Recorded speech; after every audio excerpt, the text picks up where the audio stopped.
Altrui.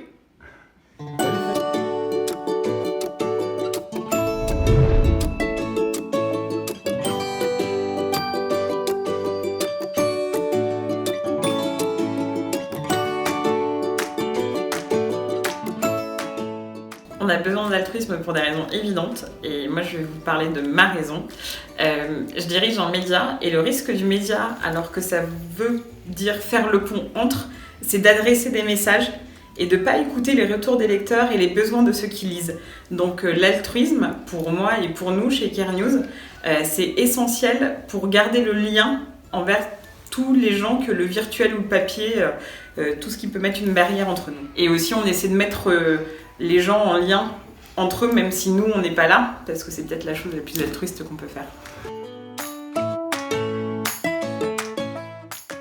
Me rendre compte que quand on a la chance de piloter une équipe aussi talentueuse que celle de Care News et même dans l'absolu, il faut qu'il y ait des projets qui soient séparés et qui deviennent des filiales et qui grandissent d'eux-mêmes pour que les gens puissent avoir de l'espace, même si ça ne rapporte rien directement bien sûr à nous et pas forcément à l'entreprise en tant que telle tout de suite. Moi je cite beaucoup Fred Bardot, le meilleur d'entre nous.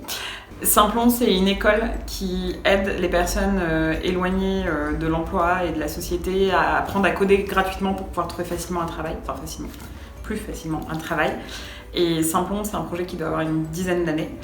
Et Fred Bardot est un modèle pour les entrepreneurs sociaux parce que c'est l'un des premiers à avoir acquis une certaine notoriété, avoir monté une boîte sur la tech for good, qui a connu une vraie croissance et tout ce que ça apporte de lumière, etc.